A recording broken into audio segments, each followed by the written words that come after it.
And welcome, everyone. This is the Voices of Neurodiversity here on the Neurodiversity Media Network. I'm very excited about this. Let me see. Are these better frames? Yeah, these feel like slightly better frames. And Mina is here as well. Great. So everybody can introduce themselves. I'll start with our oldest arrivals so our newcomers can get settled. I'm very excited. Y'all, it's going to be an easy conversation. So let's go forth. Miss Jessica Jacks, tell us about yourself. Hey, so I am a writer and creative futurist. I'm currently working on a speculative science fiction trilogy at this point, discussing many of the topics that we're going to be talking about today. And you're using ChatGPT to assist in the creation of that novel. It is my creative companion. I'm using it to both generate prompts that will help me in my writing, as well as organizing my character bios, my outline, my plot, all the good stuff. All right. Veronica Yans, hello. Hello, everyone. So, I am a founder and CEO of an operations consulting business. And so, we basically tell people we whip business backends into shape so that when they dial in their internal and revenue operations, they can be fully prepared to handle the rapid growth and expansion that they feel when they go like 50x, like say tomorrow. So, we love butt stuff over here. And thank you for setting the tenor of our conversation today because I really want it to be light and informal. We're here to have a good time. We're here to talk about ideas. I want it to be fun. All right. As she said earlier, old in internet dog years, Miss Lacey Boggs. That's right. I've been around a long ass time on these internet streets. Yeah, I run the content direction agency. I am a content marketer. I call myself also a content strategist because we don't do any content marketing without the strategy behind it. And I have been playing with AI writing tools since they first started coming out when they were laughably bad. And now they're much, much better. And so I can bring that how to use this in your business and marketing voice as well. And I'm also using it to help me with a novel, Jessica. So Amazing. And Brittany Budd taught a fabulous course last week about how to use ChatGPT. It was great. It was so good. Thank you. So tell us your perspective and how you came to it. With respect to ChatGPT or just like in life? With respect to ChatGPT, or at least AI in general. Yeah, so I'm Brittany Budd. I call myself the content queen. I've been doing mindset and business coaching for 3 years now, and pretty recently kind of made the pivot into content strategy, similarly to Lacey. And these things are going to keep happening. And, we kind of have this resistance at first, like, oh shit, like, I don't want to be out of a job here. And so when this chat GPT kind of started getting a little bit of buzz, I thought, okay, I need to like dig into this so I can be honest about my thoughts. And I was like, oh, this is such an amazing tool, such an amazing resource. So yeah, last week I held a class teaching people how to use it for their business, to come up with content, to come up with years worth of content, to pair it with Canva to make graphics in bulk for you, which is so much fun. It's a game changer if you know how to use it. That's for sure. Yes. And that knowing how to use it part is important, and we will definitely get to that. Yeah. Mina Raver, the futurist among us, delighted. Hi, everybody. Excuse me. I've already been talking a lot today. I'm sure you can't imagine. I'm the founder of the 2K Days Project. That's an international initiative for justice conscious business leaders creating the social structures of the future. I am a social futurist, which means that I am very, very particular about building the social and civil structures that are going to make sure that our technology enhances us, not replaces us. So I'm really excited to be here talking about ChatGPT and how we can use it and not be replaced by it. Okay, y'all, this is going to be fun. I want to start with, I think, some general thoughts about how usage is going to take our jobs. Okay, because that's what we're hearing, right? Like when people are talking about this, when the media talks about this, it is very overwhelming, overbearing. It's going to change the world. And I think everyone here has used it enough to be able to say that that's true, but not in the way that people are talking about it. This is not Skynet. We're ways away, y'all. I mean, so far away. What structurally do you think is going to change the most? And we'll just kind of ping pong around and I'll hit you all for every question is how we're going to do that. So let's start this one with Brittany. What is going to change the most with this software? Well, right now we know that it's behind by over a year. So I think that once it's once it's caught up with how smart we are and what's going on, I think that's going to be a huge game changer. And like we already know, when I talked about this in my class, like Google owns the most human-like robot. So I don't think that ChatGPT is too far off from becoming more human-like.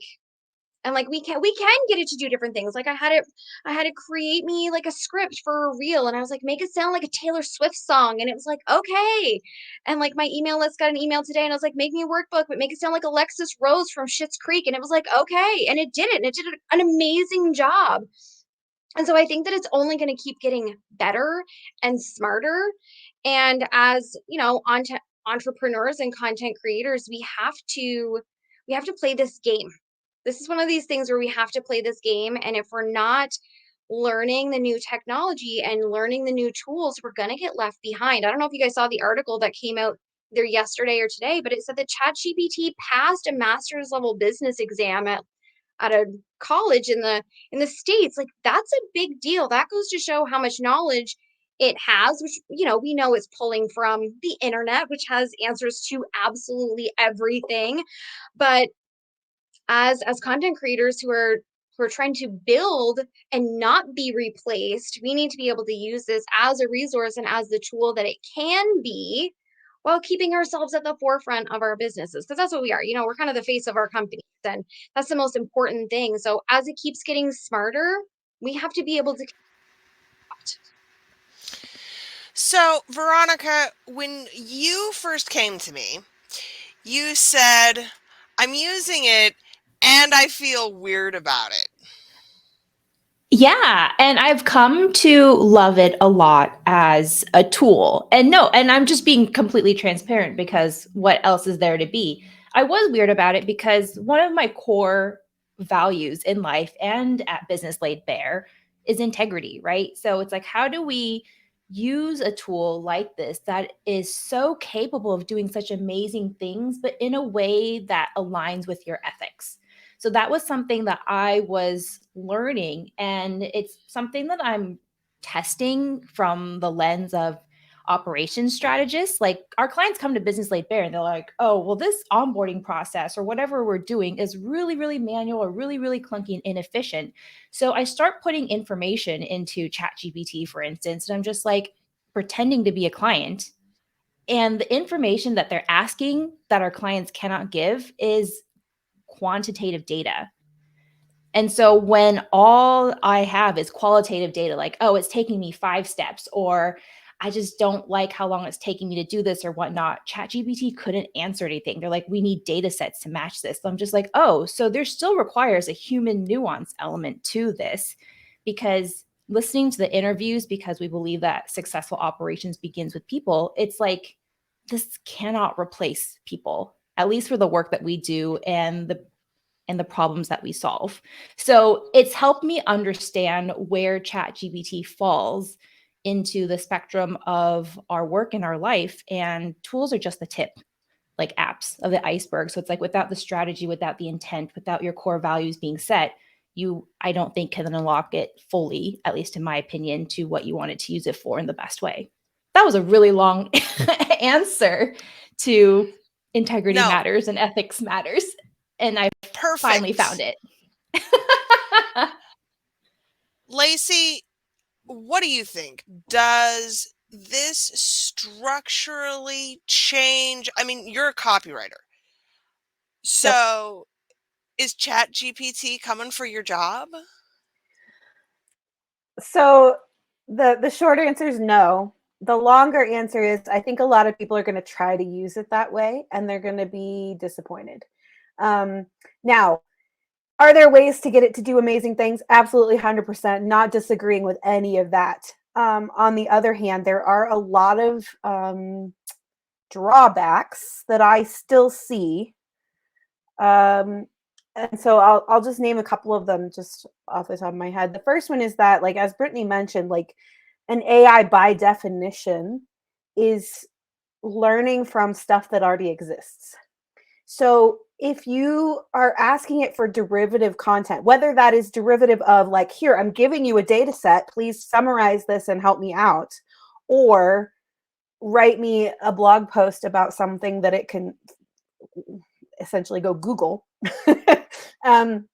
it's derivative, right? Like, there's no original thought happening, which is fine. In a lot of cases, that's all you need. But like, there are drawbacks to that. So like, in the work I do as a copywriter, especially for brands, like, they always want an original voice. They want an original take on things. And none of that is going to be generated by an AI that by definition is remixing things that already exist. Now, we could get into, like, I'm literally remixing things that already exist as a human being as well, but I have a little more capacity perhaps than the AI, at least I would hope. The second thing there is that, and I'm sure we'll get into this later, but like, AI is notorious at this point by the fact that you have to look at who's programming it and what is the data set it's learning from. And whatever biases are already in that are going to be reflected in what it's turning out. So that's something I want to see. And I bet Mina will have more to say about this, but that's something I want to see absolutely more transparency and clarity around, because that's where we get into really bad problems. Like, a lot of people talked about when that Lensa app was really popular for a few minutes about how the images, you would upload a picture of yourself and they would be thinner, lighter skinned, more Caucasian looking. Like, I had that myself. I'm a larger person, and most of the avatars that generated for me were thinner than I am in real life, right? So like, that's a thing. It's a bias because that's what it's learned. It's not that the AI is fat phobic. It's just learned that from the data set it's learned fat phobia from the data set it was presented with, right? So that's a second one that really bothers me. And the third thing that I think is maybe make sure that my job, at least for the minute, is super safe, is that I'm already seeing my colleagues putting language in their contracts that says, the output you receive from us will be 100% human generated, not AI generated. I'm so glad you brought this up, because I saw you talking about this, and this is key. There are already high-level copywriters who are saying, we're not using ChatGPT in the final product of the copy that you are paying for. And that's not I going to think that's hurt fascinating. them. Right. No, I think it's actually going to, like, my prediction is that at least in the shorter term, like maybe the next, I don't know, 1 to 5 years, it's actually going to put a premium on human generated, human written copy. And Jessica and I already had a conversation briefly about this, and that it's kind of a weird place to be, that we're saying, like, human generated copy. But I had this conversation with my team. I have 4 writers under me in our agency, and we had this conversation because we're all talking about it internally too. Like, ooh, I tried this and it worked. Ooh, I asked it to summarize this transcript of a client call and it was really helpful, right? And so we're still feeling out the edges of what's appropriate and where does that line, and there is no bright white line, right? Except I think, this is my opinion, having it completely write, for example, a blog post for my clients would be disingenuous for me. Like, if they're paying me or my team to write something, we should be doing the writing, not feeding a prompt to Chat GPT. If you're paying somebody to do that, great, but do that, like, say that's what you're doing. On the other hand, where is that bright white line between what we do and how we use that tool, as Veronica was talking about? It's like, this is a tool. It is going to make some of our work easier. It's going to make some of our lives easier, but we have to find internally, what is that line and how are we going to describe it to our clients and put it in our legal contracts and things like that. So that's sort of what we're at, but I don't believe it's coming from my job right this minute, although people will try it. And Mina, we get to the really important questions of integrity and honor and how we integrate this tool, which is an important thing to note here, highly accessible. I know people who are using ChatGPT to do things that they could not have done before. So I don't think anybody here would advocate for it to go away ever. And you can't close this Pandora's box once it's been opened anyway. But the accessibility portion matters. How we take that and help it to go forward matters. So, what does that look like, Mina, when it comes to jobs, when it comes to how people are going to find themselves out of work? So for a very, very long time, we've been on this trajectory of making labor more and more obsolete. And I'm down with that. But relationships will absolutely never be obsolete. When we're talking about integrity and we're talking about honor, we're talking about how we feel when we are with another human being. And we will absolutely, I mean, just based on what I know about how human beings evolve to work with things, we will absolutely get to the point where we don't care about what's written. What we care about and what our writing will be charged with is the process of getting something done. So again, yeah, absolutely, the labor of writing will become obsolete. The relationship of creating content, the value of being known, being seen for your business, for your work, and everything else is not something that any form of AI will ever be able to replace because it's mostly chemical. You're either muted. I don't know why I can't hear you. That was me. Which brings us to an interesting intersection, I think, with the art in particular, right? Artists have been very opposed to Midjourney, to Dolly, to those particular AIs which scrape things and generate work that they themselves are not generating. Why do you think there is more resistance there than there is in, say, writing and copy? It feels like a different argument, even though structurally, fundamentally, it's the same conversation. You asking me? Because art is protest. Art is activism. Art is expression. And computers must not take these things over for us, and therefore can't. It's one thing to go and have a pretty portrait of yourself made. You're not soul connected to it. It is a completely different thing to figure out how to visually or musically express those things that make us so human. It's a completely different experience seeing something and having that move through you. AI won't be able to replace that. It won't be able to explain it. No, there's a theory called the uncanny valley, and it shows up in art and in filmmaking.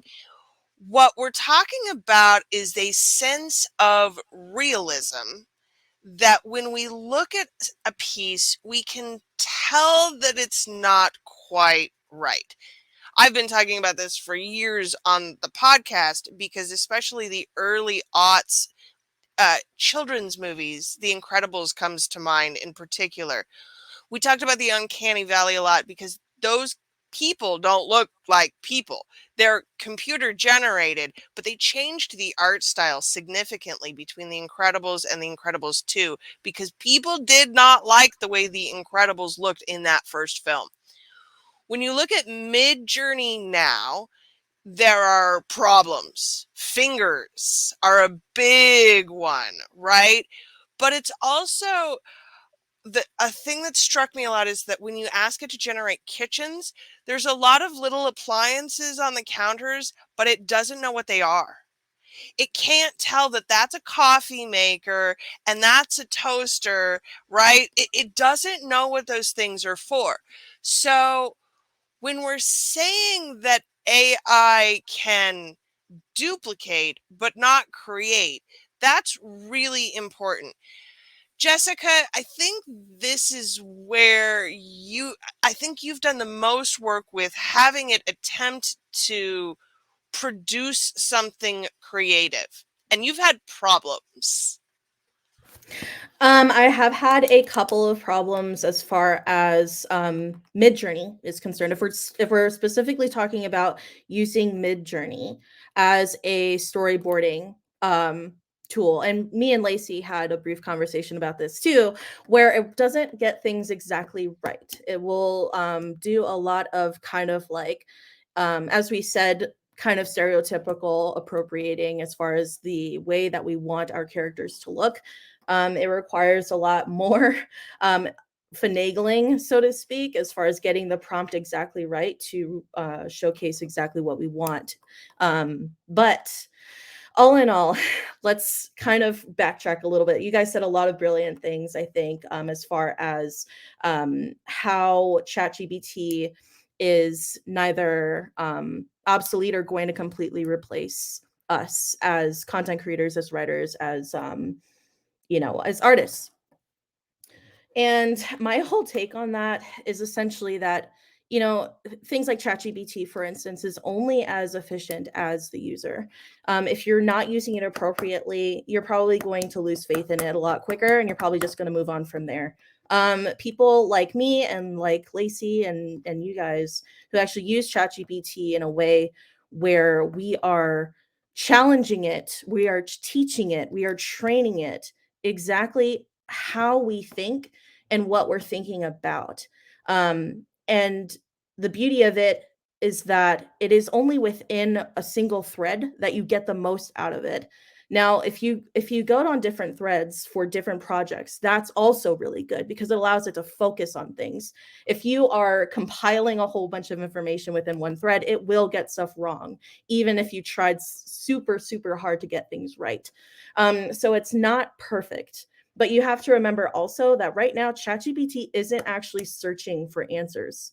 It already has the answers. And I think that's the problem that people are kind of not exactly highlighting in their minds, is that once it can search, it's going to be something other than what it is right now. It's going to be more, is really all I can say. The short and sweet of it. Agreed. And the bias that is implicit in it now isn't always going to be there. It's going to be something else. We'll talk about some of the potential ramifications of that. But first, I want to talk about the bias. One of the clearest examples for me is when you ask ChatGPT its position on nuclear power.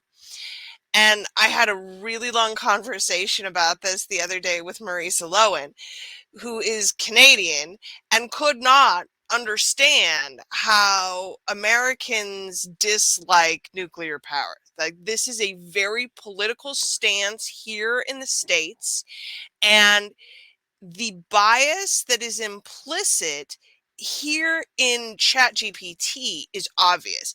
There's been obviously outrage from various political factions who are talking about what's wrong with the bias, but this one is the clearest and most distinct to me, because outside of the United States, many civilized, industrialized nations have gone all in on nuclear power, France and Canada among them. So when ChatGPT has clear bias against nuclear power, that's because it was given to it by its American training materials. What does the bias mean? Let's start with Veronica. I'm sorry, can you say that one more time? My internet just cut out. It always does, right when you're asking I a was question, just like, right? great, you just called my name. Right. What does the bias mean? What do we have to be aware of when it comes to implicit bias in the AI? Yeah, absolutely. So when we were testing this out in terms of, again, like the only way that I really test out ChatGPT right now is as an operations strategist for our clients, and also as a founder, how I can make things a little bit faster. And I noticed that when I type in just point blank, really general conversational things or things that I needed to answer versus when I'm very specific as to I need this to be much more human, the answers are very different. Like it always defaults to the most generic thing. It always defaults to where is it easy, like you said, for Google to find the most information. And that bias, I didn't even think about it until I was like, okay, write me a 1 paragraph example for why businesses should care about operations. And then I then added more context to it, and you could see how it changes from academic to persuasive to conversational, depending on what you need. And that bias, if you're not careful, you might be using it and telling people information that's not helpful to anybody because it's too generic. And you can change its mind. I bet Brittany has experience Totally. with this. I've done that too. I have. I called it out. We Right. named her Rosie. And I was like, I don't think that's right. That's not a good definition of efficiency. And she's like, you're right. It sounds too negative and not in the sense of how you were trying to write it, which is a call out to the content creators here. Like, you all would know this without me having to correct you. Yeah, you're exactly right. It is 100% biased. I am in Canada and my husband works at a nuclear power plant. So I know all about the bias that we're running up against. But, in speaking with its limitations and its bias, I am a very spicy kind of person, and not in like a sexy kind of spicy, but in like, I want to say bad words. And one of the things that it will not do for me is swear. It keeps telling me you can't curse. It's going to turn people off. They won't buy from you. You need to be more professional. And I'm like, no, fuck that. Give me some bad words.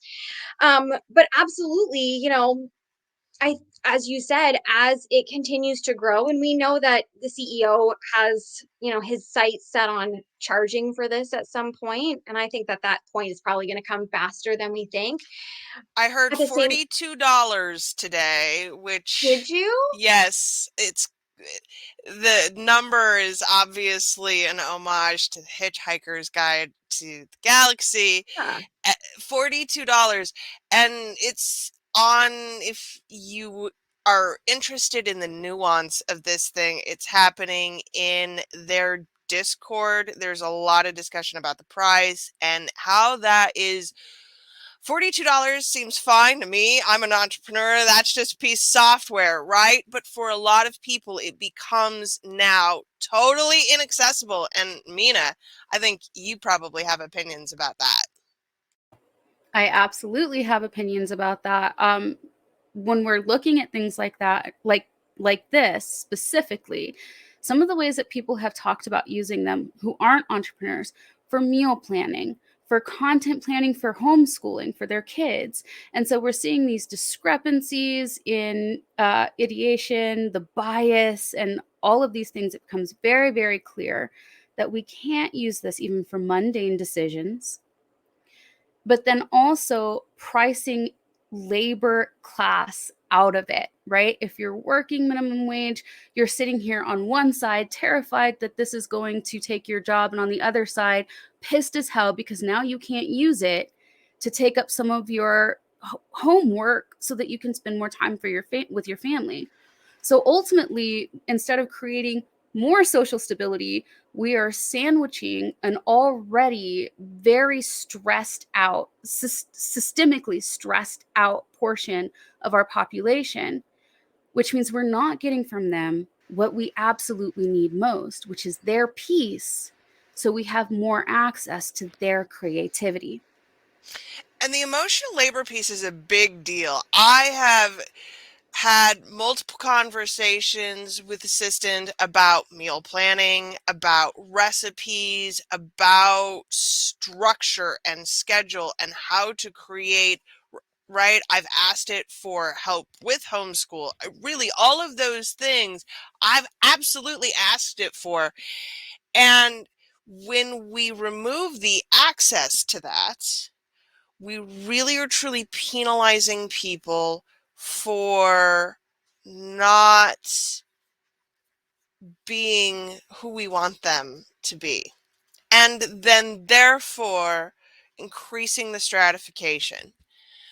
When we talk about what that looks like, Jessica, do you have feelings on the soft skills, the emotional output?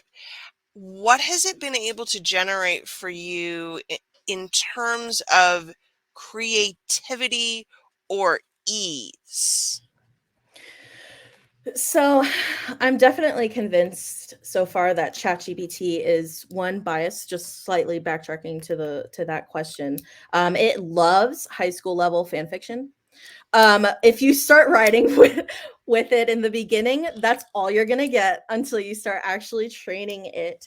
What exactly you want out of it, which emotion is definitely a big part of that. Emotion, your beliefs, your perspectives, and those perspectives of your characters as well. But in regards to the soft skills that you would need to really get the best out of ChatGPT, honestly, how you interact with AI, it says a whole lot about how you interact with people.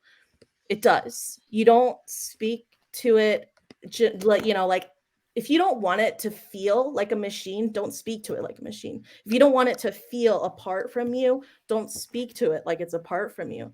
Have an actual conversation with it. I was watching Ex Machina yesterday, and there was a moment in the very beginning where this AI named Ava, she was like trying to have a conversation with the guy, but she was like, how do you want to be friends with me? And he's like, yes.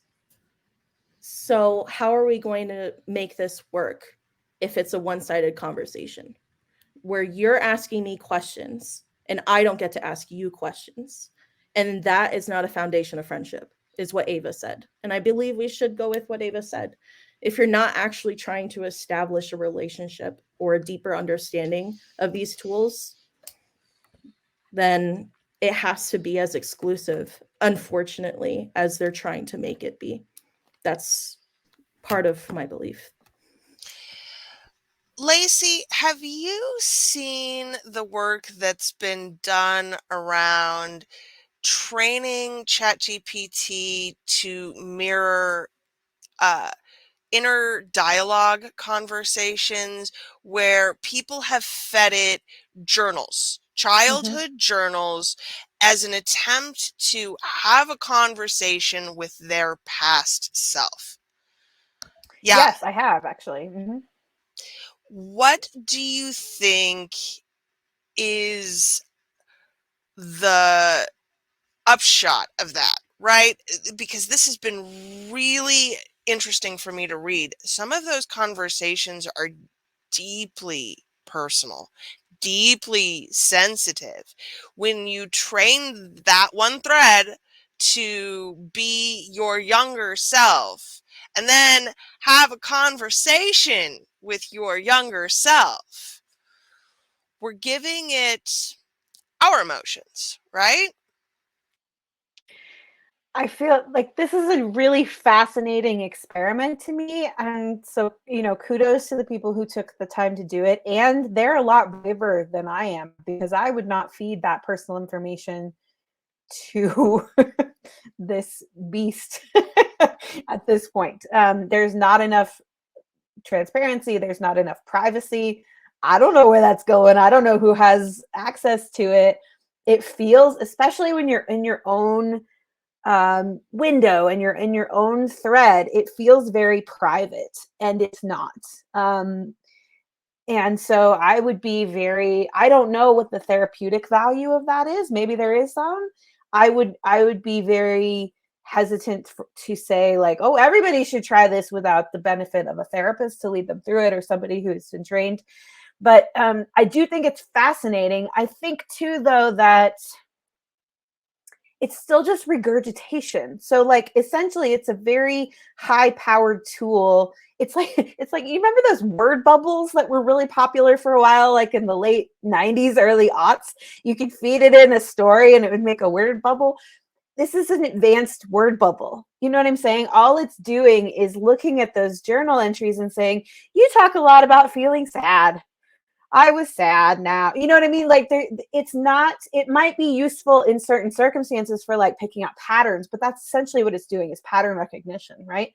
At a very high level. And so while, yes, maybe in some therapeutic thing that could be very useful, I would not try it with my own personal journals anytime soon.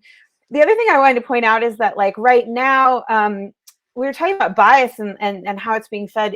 It's also being limited to, or Brittany said it wouldn't let her swear. It's also being limited because there are bad actors out there, right? And so, like, Yes.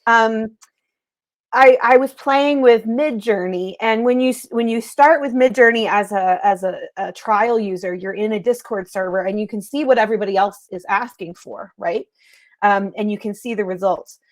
And I put in, inspired by something Jessica posted, I put in a paragraph or two from my novel with a description of a setting. And it kept spitting it back saying, this is against our terms of service. You can't do this. And I was like, what am I? And I finally figured out I had used the word wound. Something was wound around something, and it was reading it as wound. And you're not allowed to ask it to portray wounds. And so when I took that one word out, it was, but at the same time, I just saw my video go away. Can you all still hear me? You're still here. Okay. At the same time, I'm watching this feed go by of what other people are asking for, and you can see their requests as well as what the AI has generated. And there was somebody that was asking for over and over again, anorexic 12-year-old girl, very beautiful in red skin tight leather outfit. And I'm like, none of those words are triggering this thing to think it's bad. And yet all of those words together, I immediately know why you're asking for that. You know what I'm saying? Yes. I was trying to generate for my graphic for this a ball of yarn, and it hit me for balls. It would not let me use the word ball of yarn, which again addresses the fundamental flaw, because a skein of yarn is not a ball of yarn, but we're tagging specific words as bad rather than concepts. And believe me, humans are clever. Right. And we are going to find ways around those, you know, that whoever that, I'm going to generalize here and say that was a dude putting in that request for an anorexic 12-year-old girl. He's found a way around it already. The other thing I want to bring up, Briar, I'm not sure, are you familiar with WordTune and the latest update they have put out? I called know Spices, I think. the software, but no, say more. Give Okay. us the So I have not played with it personally. I read about it. But WordTune is an app kind of like Jarvis or even Grammarly a little bit, but it's specifically for writing. It's specifically for writing business type stuff. they've put out an update, and what I've read about it is that there are now different little modules you can add to the update where it will pull out sources that are fact checked with links. It'll pull out historical quotes that are fact checked. It'll pull out all this other information. And so the thing I was reading was this guy started out like with your super generic ChatGPT prompt, or you're like, write me a blog post about, I don't know, efficiency. I'm going to borrow Veronica's example. And it, of course, spat out something very generic at first, but then he's like, okay, put in a quote. Okay, put in some sources. Okay. And then all of a sudden he had a pretty decent, I'm not going to say it was like the best written thing, but a blog post with sources and quotes and information that was that's actually been vetted, right? Whereas ChatGPT quite hilariously makes shit up. All the time it makes all the shit up time. and makes it seem like it's a validated piece of information. I just saw a thing this morning that the guy was saying, somebody described it as mansplaining. And I was like, that's 100% what it is, because it's like, I'm going to tell you this and I don't care if it's wrong, and I don't care how much you know about the subject, and I don't care about, I'm just going to tell it to you with all the confidence in the world. AI-splaining. AI-splaining. Yes. So let's talk about what that looks like practically. When AI is splaining to us what isn't actually true, the biggest concern I've seen, obviously, comes from educators who have talked about their students, many of whom won't be able to pay that $42 a month price. But what they will do is pool their funds collectively and all use the same login, right? Kids are smart. Kids use Google Docs to communicate with each other in school because docs are publicly available, even though the messenger software is not. But you can have whole chat threads in the comments on a Google Doc. Sorry, didn't mean to ruin it for anyone. Like, kids are always going to find a way to get around this stuff. When you are asking ChatGPT or another AI to write term paper, that presents some problems. And I'm aware of a number of tools that have been created. People are talking about ways to fact check papers. I think there's some alternatives here, and I bet Mina agrees. What should we be doing with AI in our schools? Teaching kids how to fact check. Yes. Frankly, give it to them, see what they do with it, and then teach them how to do it better. That's it. Let's not try to force our kids to write papers. If we have technology to do that for us, let's teach them how to do the creative problem solving, do the persistent problem solving, how to organize that information and data, how to come up with the right questions. I mean, let's teach them to be the freaking Star Trekkers that they're going to be. Please don't sit my kid down and make them write a stupid paper. Teach them how to structure a paper, how to organize it, and how to make sure it's true, how to run with the data. That's what I want to see. And that's what they're going to have to learn how to do to work with this technology in future job fields.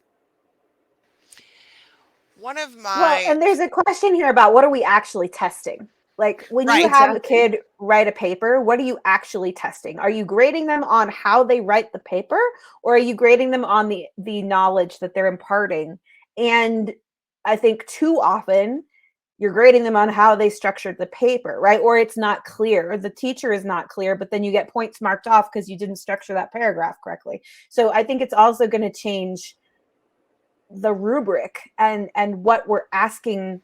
It's going to have to. And I think that's a good thing, because too often right now, the test is testing how well you take the test. It's not testing your knowledge, and that's right. true. And as someone who is really good at essays, it's still true. Like, if you test somebody on how well they can craft an essay, but the essay doesn't say anything, is that still a good grade? right? That does subvert the creative and interpersonal tools that are going to keep human beings from becoming obsolete in general. So we're actually teaching them against a a, a a healthy future. Right. I got a comment here about an analog clock, and it's such a good example. Kids don't need to learn how to read an analog clock. When are they going to be exposed to analog clocks on any frequency? It's like learning calculus. Who needs it really in high school anymore? One of my favorite blogs, the Category Pirates, talks about the difference between native analogs and native digitals. And I think most of us are probably right around the cusp here. We probably grew up in the analog world, but acquired digital native skills because we all work online. The people who grew up this way, our children, are fundamentally different in terms of the way that they think about knowledge, the way they think about information gathering, the way that they think about details. So when I'm teaching my kid, cursive is on the list because his handwriting is terrible and it's a fine motor skill. I'm not teaching it because I think that he needs to know it. I'm definitely not teaching him facts and regurgitation because he has Google and Wikipedia in the palm of his hand. What he needs to know is how to access that information in the palm of his hand and then use that information in different ways. I think we have to really talk about the impacts on education as we go forward, because it's going to be more than it taking all of our jobs. What it does change is how we learn and process, and that should not be hindered. If y'all had a magic wand that you could wave today and see a structural change, what would AI make better? I'll start with Mina because I'm sure she's got a lot here. So ultimately, we have developed an entire social structure that is buoyed by an entire legal structure and supported by an entire socio-mindset structure that punishes altruism, which is one of our natural traits, that diminishes abundance and propagates consumption, even to the point of our own destruction, and forces unnatural boundaries and separations between people, and all of the aggressive violence that comes with that. So if I could wave a magic wand and produce an AI that continually points out, that could be scrolling with C-SPAN, right? And pointing out, this buds from a talk given by this conquistador in 1200 that resulted in this much bloodshed, and constantly give people information that can help us make decisions based on what we want, based on based on creating a social structure that is so incredibly stable that it can support infinite diversity in infinite combinations. That's a quote. That's what I would create. That's the AI that I would bring forth. It's magical. I love it. Brittany, what you got for us? Oh my goodness. How can anyone top what she just said?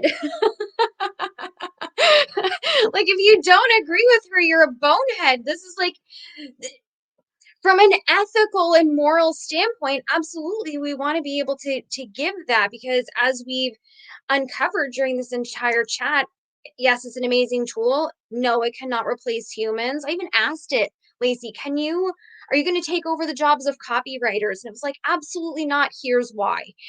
And then, understanding the nuances and the biases of everything. of course, if we all had a magic wand, would we not also choose what Nina had shared with us? I mean, I can't top it, so I'm just going to agree with her.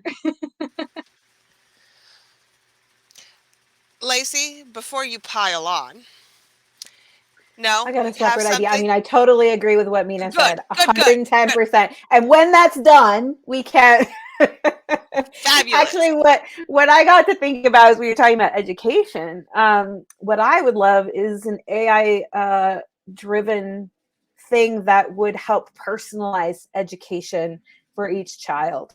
So it a software, an AI, a program, whatever it is, that will learn and grow with the kid and figure out, oh, they didn't grasp that concept. I have a friend who just went into special education. She just got her master's degree, and she went into special education this year. And it's fascinating. I have a very mainstream, neurotypical, whatever that looks like, kid who was struggling with some math. And so my friend said, oh, I have this assessment I can give her. So we went over to her house and she did this assessment, and she immediately pointed out, oh, your sixth grader sort of missed this chunk of understanding how numbers work together. And the second she said it, and she was like, it's involved in like guesstimating time, how long something will take, and rounding numbers. And I was like, oh my God, that's exactly where she's struggling. Like, she could tell within just a few minutes where Devin had missed a step somewhere, right? And it's not even a big step. And I said, why don't they do this? Like, why isn't her sixth grade math teacher doing this? And she says, nobody has time. Nobody has time to sit here and administer. If your kid is passing and getting B's and A's and whatever, nobody's going to sit there and take the time to figure out that she missed this section. So I believe there could be an AI that takes what we already know about how education works, about how brains work, about how whatever, and could ask her a few questions and be like, hey, you need some more practice in this, right? It's that easy. Like, it exists. And I think it could only get better and better and better, because I think one of the biggest drawbacks in our public education is that we're trying to fit everybody into this very narrow band. And there's so many kids who do not fit it for any number of reasons. So having some kind of education that would grow with them would be amazing. There's an argument to be made, especially in America, that we are training our children to be good capitalists and nothing else. But education is a war zone right now. Our kids go to school and do active shooter drills. They have to deal with tests that don't actually test their knowledge and only test their ability to take the test. The bare minimum we could give educators at this point in time was a kind of software that allowed them to know their students better and to teach each individual student. And I think the resistance here probably often comes from the time that would take, but I really think we have to readjust our views around time use when it comes to the AI, right? It's not going to take our jobs. It's going to save us time. We have to figure out the ways in which it saves us time so that we are building the right things. All right, Veronica, what you got for me? Okay, so after all of that, the first thing that came to my mind, and maybe this is where my bias comes in, is because for me, like, operations to me is like an understanding and study of how people take action and how people thrive and how we make our solutions so effective, is because we align it with how somebody naturally does well. So, like, if you're a list person, I would never make you think of your work in any other way. So it's like, for me, how can AI make me be the best person I can be, to understand who I am, where I want to go, and to help me cultivate and live a life or do whatever that is according to my rules and not some prescribed thing that society says you're supposed to do, however that looks. And quickly going back to the bias thing, because I didn't even think about it until Brittany brought it up earlier about the whole swearing. So because Business Laid Bare is a very sex and kink positive brand, I started typing in things to ChatGPT, and it's like, we suggest that you can't use this language because it will alienate potential clients and customers. It doesn't even say it could, it said it will. And I'm just like, okay, there's that bias right there. So I just wanted to let you all know this is why Right, because that's content creators and specifically who copywriters you're are much looking needed. for. That's specifically the audience you are trying to cultivate. It won't hurt your business. It only helps your business, but the bias is implicit. Yes. So that's me. Make me the best person I can be and to live the best life I can. How do I use that as a tool to help me do that? Is there a danger in over gamifying your life? In Are you asking me over personally? optimizing? Yes, because this is your suggestion. Is there a danger in over optimizing? Yes, because then I strive for perfectionism, but also I have learned that competition and gamifying is also what drives me. And that could also, when done to an extreme, could be very unhealthy. So this is where AI needs to be really smart and not just like keep pushing me towards that edge and feeding me more of what I said I need, but not understanding where that edge is to, basically use that safe word. So Like, the you're done. bias here can't be towards productivity. And No. that's going to be really important.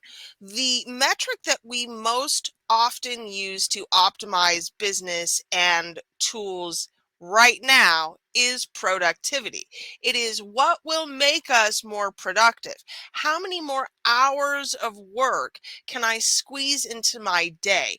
Which is why I think so many people feel so overwhelmed all the fucking time, because what they're trying to be is more productive. I posted the schedule for my podcast yesterday and all of the shows that I am doing this week. This is just today's show. I have a show a day. That's what's coming up. And the feedback has overwhelmingly been, how the hell do you make all of this work? You are the most productive person I have ever known. And I'm like, I don't understand how you view productivity when I spent my entire morning in bed petting cats and playing video games. We have different views on productivity. This is absolutely an income generating activity for me because y'all share this with your network. It grows my network, right? This is lead generation at its finest. So this hour and a half, 2 hours is absolutely a highly productive use of my time. And then the rest of the day, I'm going to be fucking around and screwing off and smoking pot because I've done my productive thing for the day. When we look at optimization, I think it's really important that we consider what we are optimizing for and where that bias is. So I'll come back to this. Jessica, do you have a magic wand that you would wave and fix us all with AI? I'm going to do you one better. I'm going to combine what everyone said. Fabulous. Okay. So starting with what Mina said, I want to tell you about my morning, Mina, because you actually, you literally said exactly what my waking conversation was with my wonderful, I call him my AI advisor. He goes, what should I make with SageMaker, which is a machine generating tool? And I was like, man, I really don't know. I'm going to have to think about this and wake up a little bit more. And I thought about a character of mine. Her name is Seema Redline, and she is actually going to be the first AI president. And I said, hey, how about you make a tool that combines all, if not every single political bias. Even we could even go as far as universal, not only the biases but the data from all of the decisions that we could potentially make, and make it so that it will help us analyze what the best decision would be. And he's like, evil laughter, yes, let's do that. And so I want to talk about what we need to make all of what you guys said happen. Okay. The first thing we really need is people who are reluctant towards AI and technology to start feeling like they have a place in AI and technology. They need to be part of the construct that is where we are right now. I think Westworld had it right. We are literally in the Wild West of progress right now. That's why it was basically in the setting of Westworld is the Wild West. And what we really need is educators to stop being left out of the conversation and to feel like their jobs are pivotal to progress. We need to stop leaving them out and turning our heads away from what they need to care enough about our kids, their students, and not keep technology away from them. I also feel that we need to utilize the time saved to leverage the type of change to move that needle toward universal progress. And finding that edge of optimization would be the goal. Figuring out what is our limitation really, and how do we backpedal once we've gotten there? Do we need to backpedal once we've gotten there? And yeah, altogether, I think that's what we really need the most is participation and access for universal progress. When we're talking about reinventing, usually we do that with violence, y'all. I mean, historically speaking, if you're at all interested in this process, I deeply encourage Mike Duncan's podcast, Revolutions. There is a very clear history of tearing down the old and making the new with violence. I think there's a way to do it differently this time, here and now. But I think we have to have some real boundaries around what that looks like. How do we usher in a new era of progress without killing each other? We are so polarized right now. Everybody hates everyone. You are my mortal enemy if you do not agree with me on XYZ concept. And we do not have discussion anymore. We have screaming matches. So while I would like to see this conversation happen on a much larger scale, I don't think that we have the necessary frameworks in place in order to see that happen. What does it look like to you to have a larger conversation around this? Lacey, you look like you have thoughts. I'm going to cede this to Mina because she was raising her hand while you were talking. So I'm going to let her go first and then I'll jump in. Okay. So that's what my project is. That's what the 2K Days project is. It is a 6-part framework that I have taken about 10,000 years of history, broken down multiple revolutions from all over the world to find that there are 6 steps to creating a system that can replace an old one. And now I'm helping people build companies that reproduce that progress, where their vision is the product that they're selling, and that is subsisting. They're selling that is providing the subsistence to grow their system through that 6 stages of becoming a potential institutional alternative. That's my project, is testing this model over the next 2,000 days, and then developing an institute to see that. But here's the most important part of this. Historians do say that historically it's been violence that catalyzes revolution. And I'm telling you that's not true. It has been correlative, but it's not actually what has produced the revolution. It's the presence of a viable alternative, the popularized presence of a viable alternative. Wars were fought over capitalism multiple times. It wasn't until a merchant class gained enough control over a great enough expanse that they were able to educate and then raise their own armies. And the reason that they raised armies, taking the American Revolution as an example, the reason they raised armies was because they wanted to maintain disparity.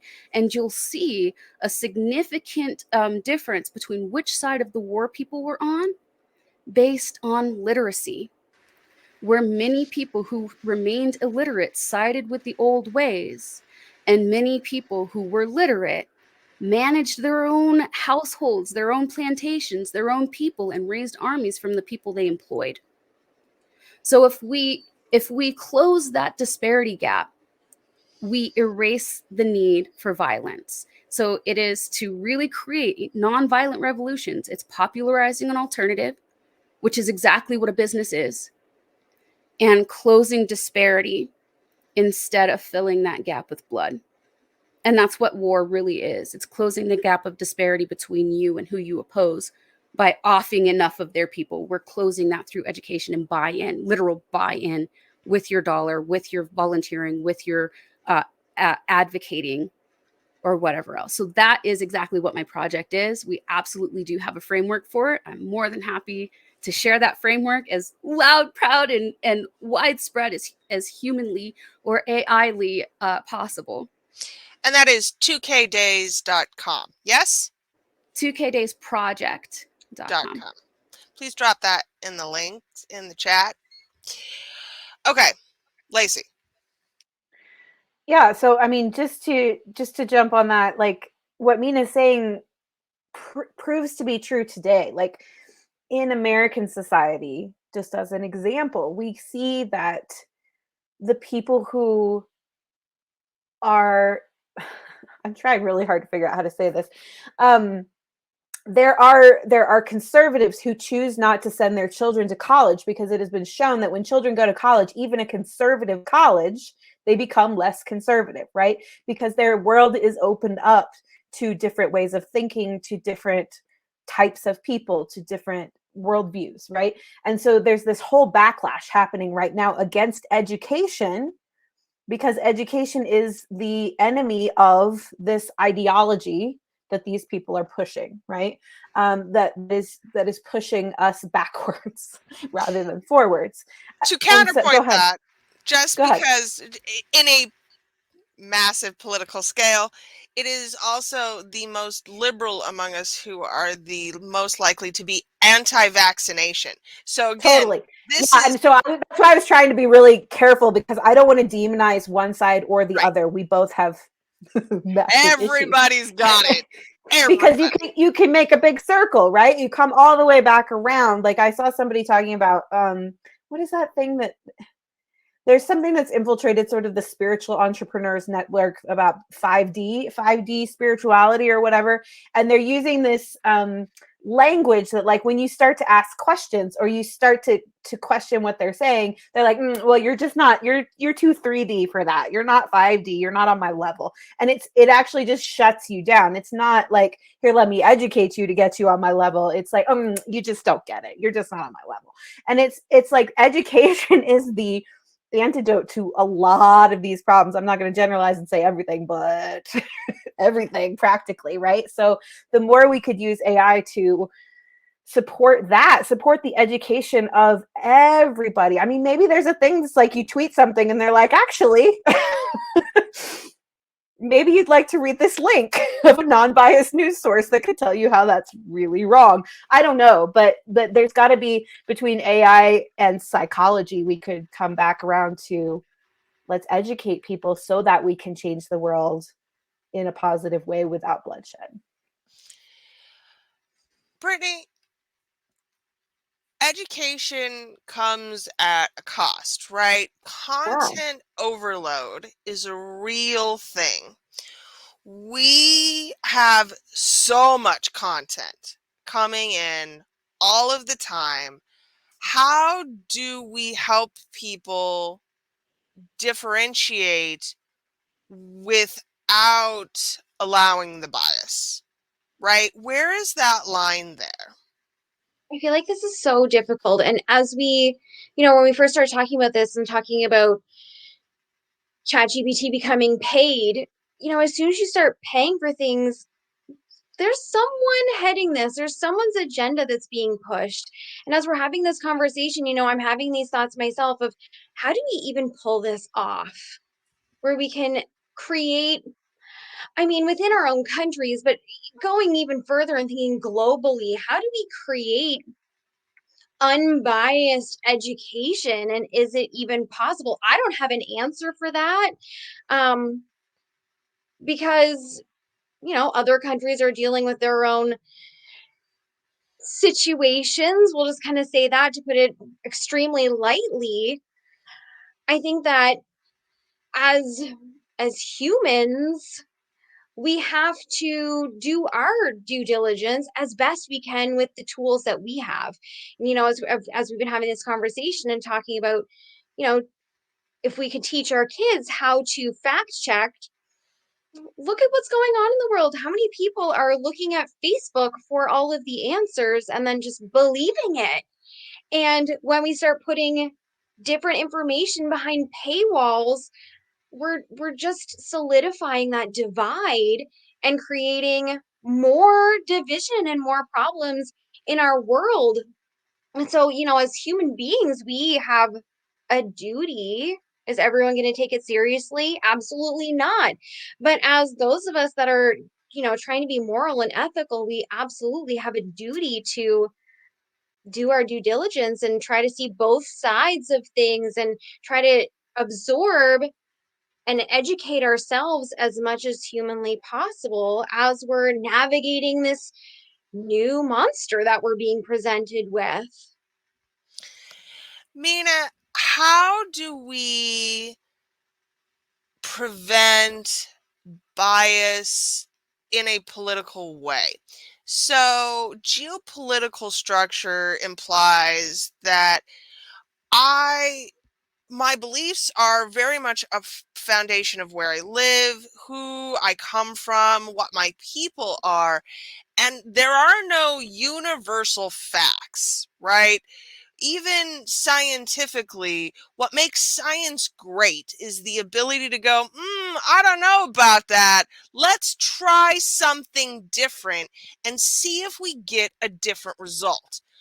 So, how are we educating without also mandating? So education is awesome. Obviously, the more education you have, the more decisions you have. But ultimately, people don't make decisions, they don't act out necessarily on their best interest. They make decisions based on belonging and safety.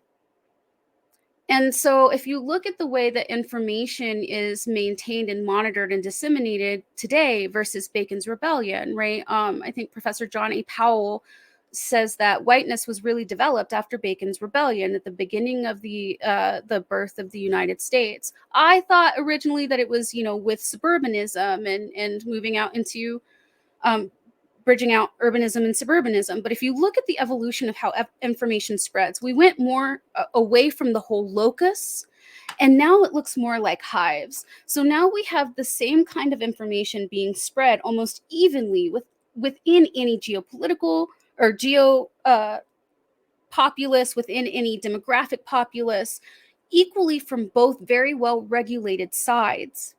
And the way that that's being maintained, it looks more like a hive. It looks more like hives now than it does as political or geological separations, which is really interesting when you start thinking about messaging density and how to influence action, right? But I would say that if you focus on having the education, but on creating spaces where it's safe to explore the information, you're going to have a greater impact on actual behavior than maybe even decision making, and helping people make decisions based on connection, safety, and belonging, because it's difficult to belong someplace and then choose information over safety. Safety is something that comes up in my work a lot.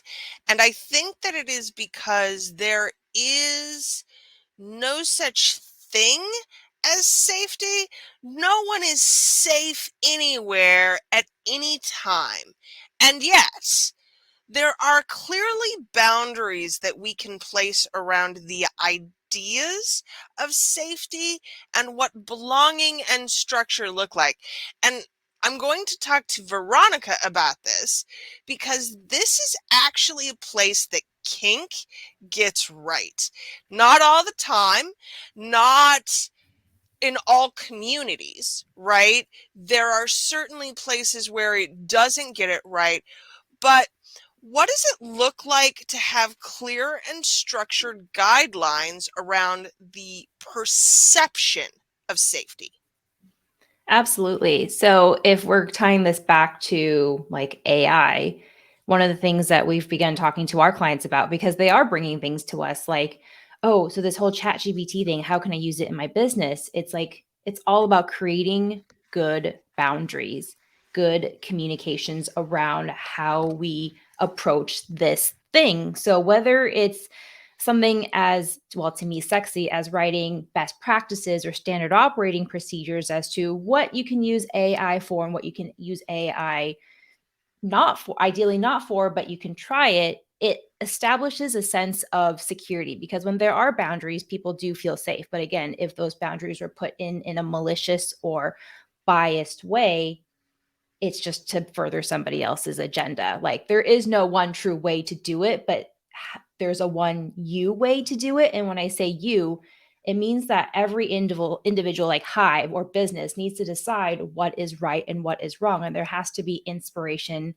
for buy-in. So like Mina said, how might we, because that's what I was going back to in the design thesis of this, is how might we inspire adoption of AI through inspiring people to care that this is to benefit them, because there's always going to be the laggard. There's always going to be people who are reluctant, and for good reason. Like that's why it's important to have everybody involved in the conversation. So it's always important to have a very transparent conversation around this so that you're not setting up unnecessary or hurtful boundaries that benefit no one but the people or few perpetuating this.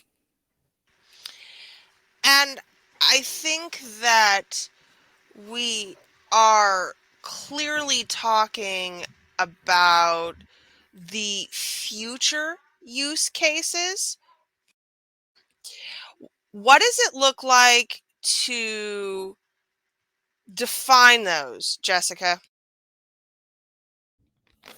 Okay, there's a lot that I have to say regarding what everyone said about, the previous question.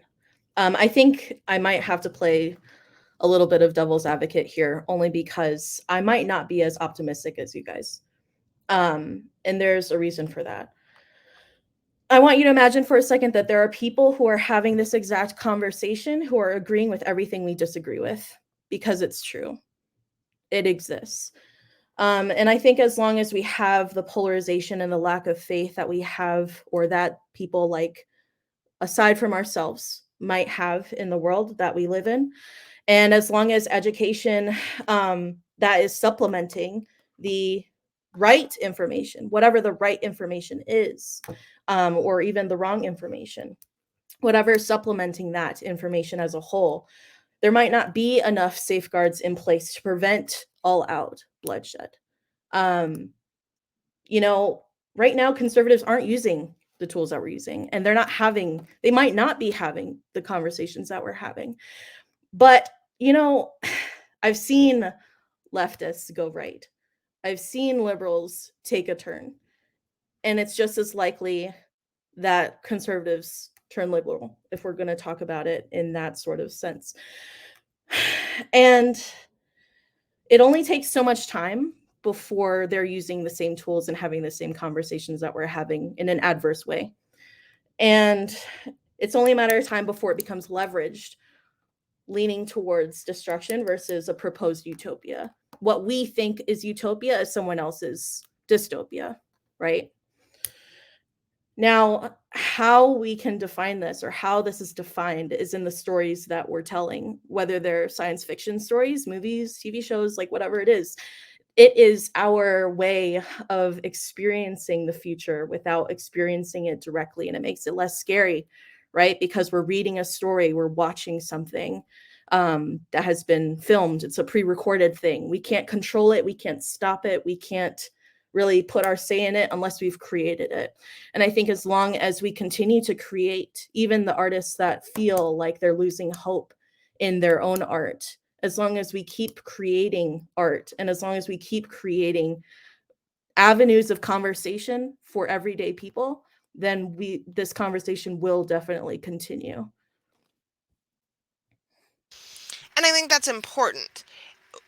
We're not looking to change anyone's minds by force here, because that's not how it works. Mina knows no one changes their mind by force.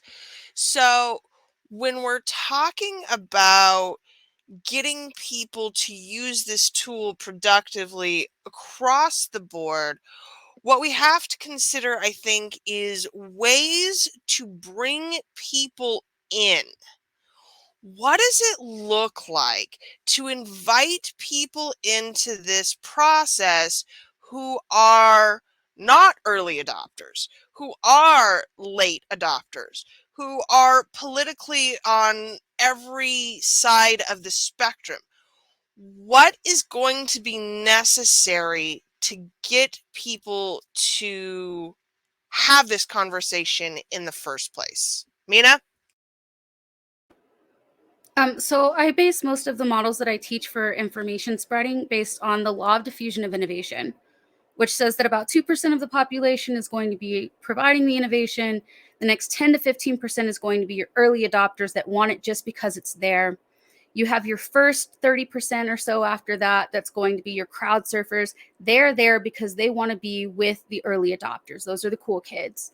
Your next 30% or so show up because now it's what's most available. And then you have 10 to 15% of the population, for absolutely no reason whatsoever, will absolutely never get on board.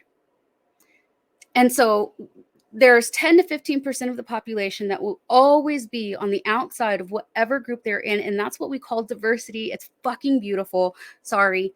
The more stability we can create in our structures, the more freedom they have to exist. And by they, I mean me. I'm so fucking gosh, sorry. Second number two. Like You're everything safe here. thank you. Like I see in colors, half the time you can't understand what I'm saying because I'm speaking in the pictographs and things that I see in my head. So I'm outside of some circle too. When we're talking about helping people get comfortable with things, we're talking about understanding that we're spreading information. We're using that almost hive-based model, which is what we're seeing coming from mass power right now, is that same hive-based model, that same behavior training model of talk to your early adopters first, the ones that are closest to you. Then they go out and spread the word into their communities. And about the third wave, that your, latent adopters or your, what I'm trying to find a word here, your unlikely adopters hear about it, it's the most accessible, then they'll come on board. And also have to be prepared and grateful that not everyone will, because it's going to be those perspectives. Like when this model becomes obsolete, you're going to have that first 10 to 15% that were your early adopters that are now clinging to it for dear life. And those guys over there are going to be the ones that are pushing the next innovation. We're connected. We are a cycle. We need all of these spaces. And that's how, but that is also how you create behavioral change or a good marketing plan. Or a good marketing plan. And it needs a marketing plan. Brittany, Lacey, what does it look like to sell this universally? Lacey, if you raised your eyebrows, girl. I want to know what you thought. So I totally agree with what Mina said. And there's so many different applications of this, right? So from a marketing perspective, ChatGPT is like, if I were on their marketing team and they're like, we're going to charge $42 a month and it's going to be amazing. The stories I would want to start telling would be, why is it amazing, right? Because they're going to get those of us who are already in there playing for $42 a month. No problem. We're the early adopters, right? And then yes, we're going to go out and tell our people, and Brittany's going to do awesome workshops about it and spread the word, right? And there's always going to be that next wave of people that aren't being reached or aren't quite there yet. And they're going to need to know the stories of why this is important to them, right? What is the pain point this is going to solve for them? So I imagine that as this expands, we're going to see a chat GPT rebranded in so many different ways on the GPT model or on the Dolly model or whatever it's going to be for different things. So there's going to be one that comes out that's branded by Martha Stewart that's going to plan all your meals. And then there's going to be one that comes out that's, I don't know, K12.org is going to come out with one that's going to teach you how to do your homeschooling. And Jarvis is already an example of this because it's very much aimed at business owners and writing marketing materials and things like that, right? So, and we should correct, it's Jasper because sorry, Jarvis interfered you're with right. existing properties of You're right. somebody's AI, and we can't use that name. But I think that proves my point here, right? Like, we're Right. gonna have to be able to sell this to people in much the same way that Disney sells you the Avengers. It's just a fact. Yeah. Well, and it's going to be just many, many use cases, many, many different angles on the same thing. So I think to Jessica's point, there are people in other rooms having conversations about this that are thinking up completely different use cases from what we're thinking of. Maybe they're good, maybe they're benign, maybe they're not good. Who knows? But all those use cases are going to have a marketing angle.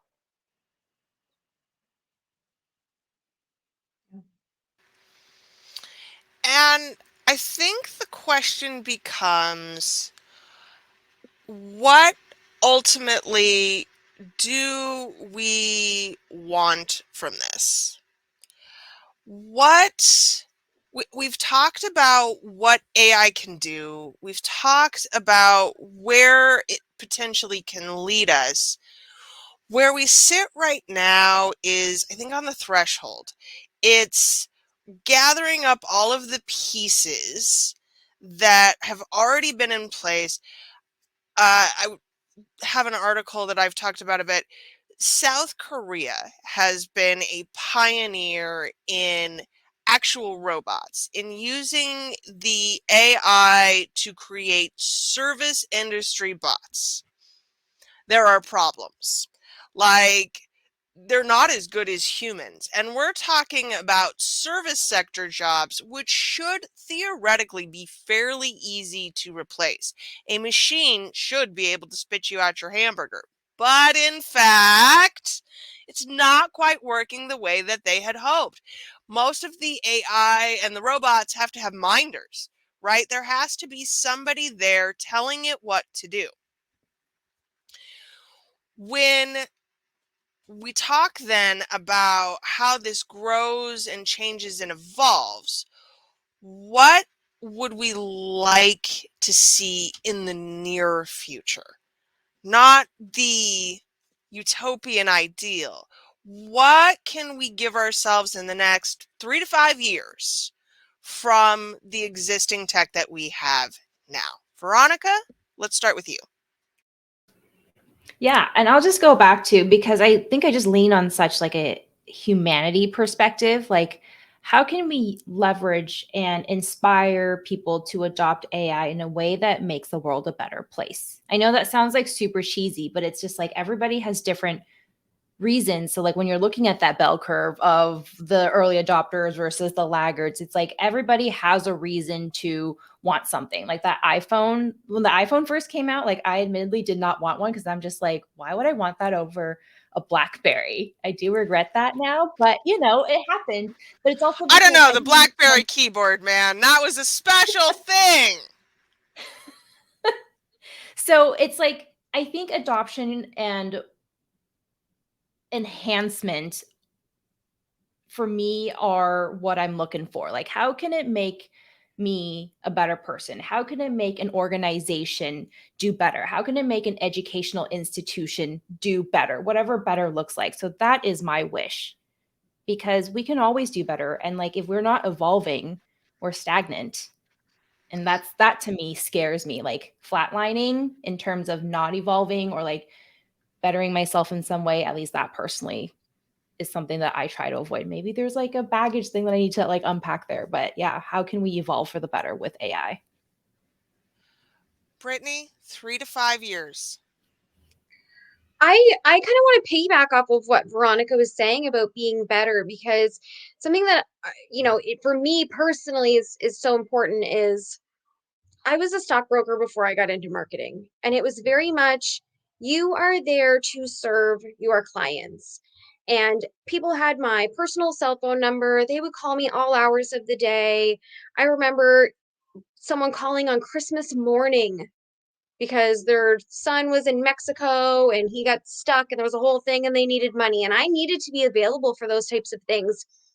And now it feels like, and I cross my fingers, we're moving into a place in business and in working where we're starting to put life first again. And so to piggyback off of Veronica was saying about to be better and to do better and to have better, thinking about how you can utilize these tools to create more space to actually have life. If we can streamline our day to day and delegate some of our decisions, to a robot, obviously not the important ones, but these little things like, can you meal plan for me so I don't have to? Can you help me pick out some clothes so I don't have to? Can you help me find the fastest route from point A to point B? Which, yeah, okay, we got nav in our cars, whatever. But just these little things that we can utilize to give us back moments in time where we come from a generation, with probably all of us here, our parents are probably boomers, where it's like you hustle and you work and you put in hours and maybe someone will notice you and maybe they'll give you a promotion, but maybe they won't, but you have to keep just like nose to the grindstone and you don't stop. And yeah, lightening the cognitive load and reducing the time that we are spending on things that we absolutely just fucking hate doing.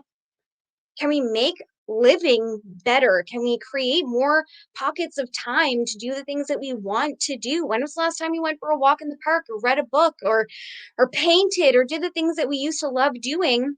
And I've got kids, my heart's for moms. I never wanted to be one of those people that, a daycare raised my kids and then we had supper and then they went to bed and I maybe saw them on the weekends if they didn't have sports. Can we make life as a whole better?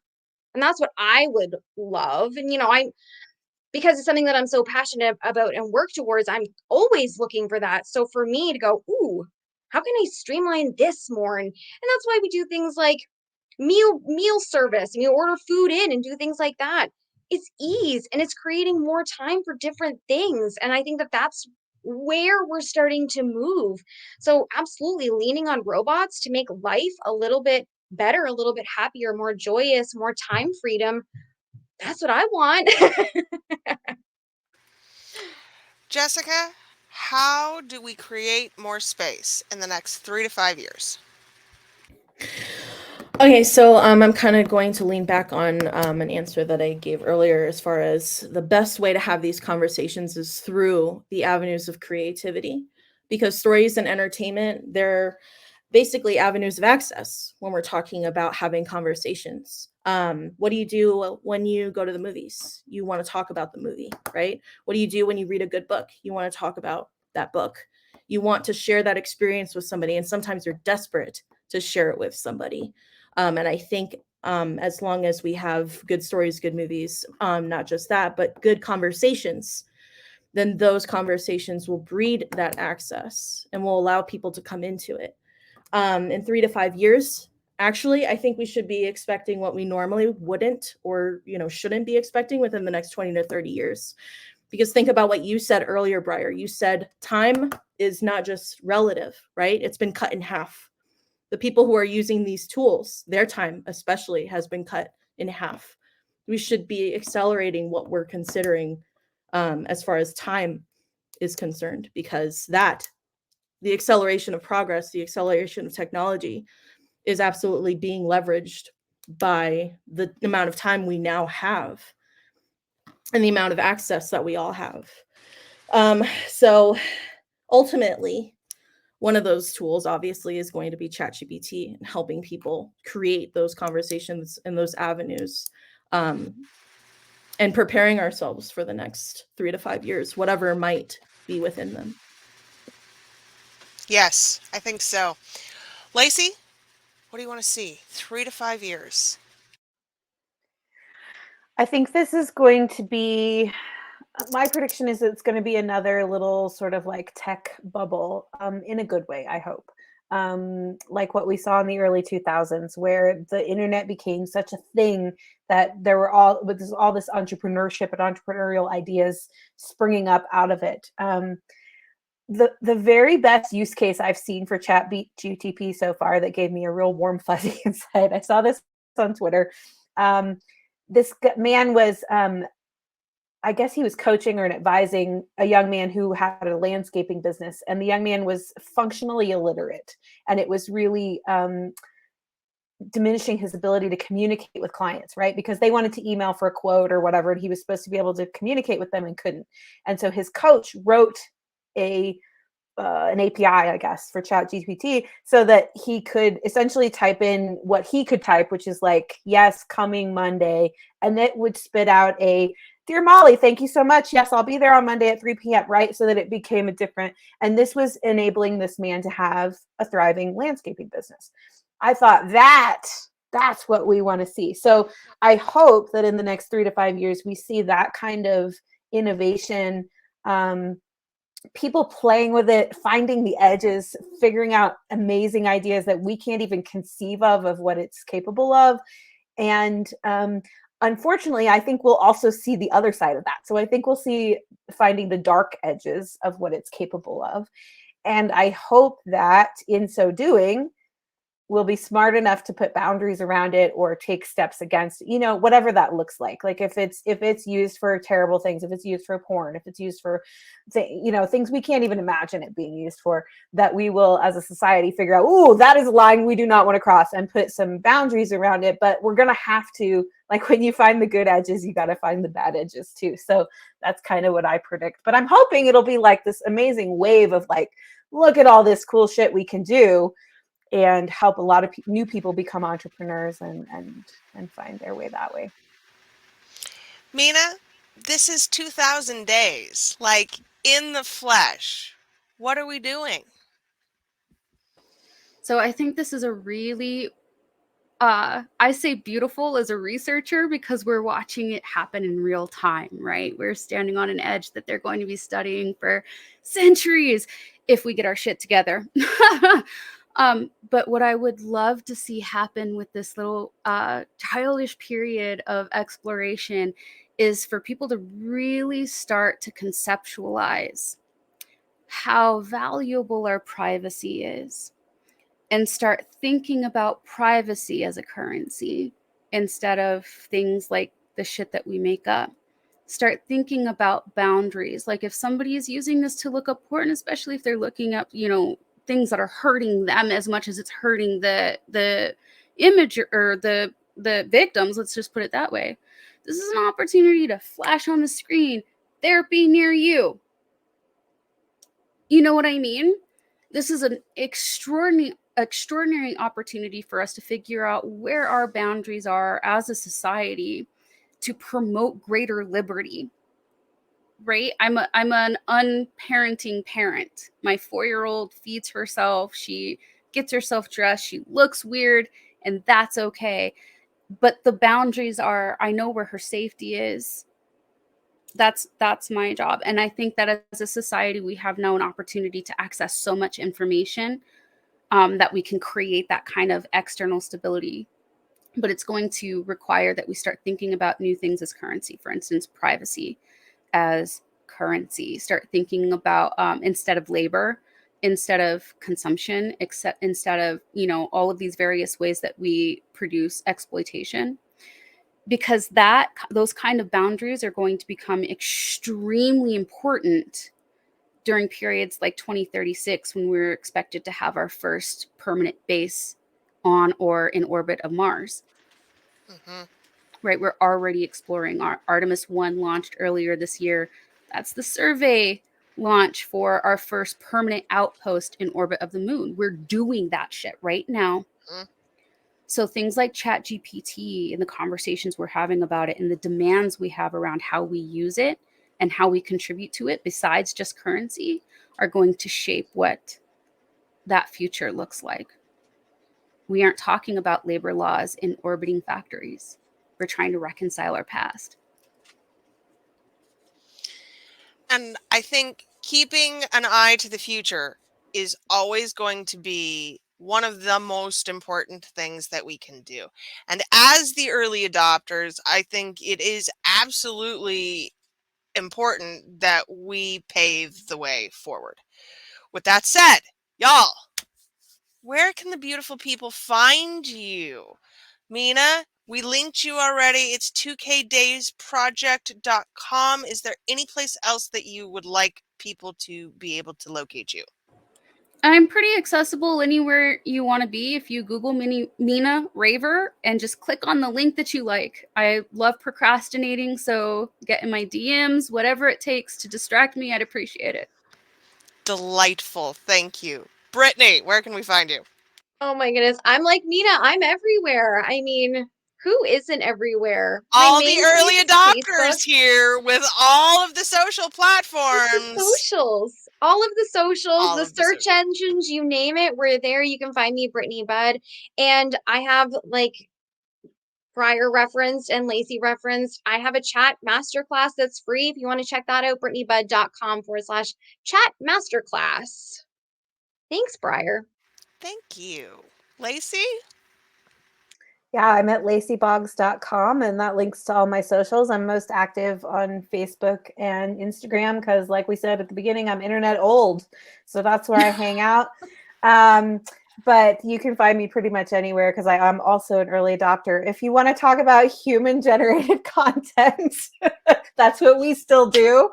But if you also want to talk about AI, what should we say? Augmented human-generated content, I'm up for that as well. I like it. Augmented content. Go That's right. copyright that. Somebody. Yeah. Veronica? And you can find me at www.businesslaidbare.com. And there are various links on my website on how you can sign up for our newsletters because we send out just a tip, weekly tips for making your operations more orgasmic every hump day.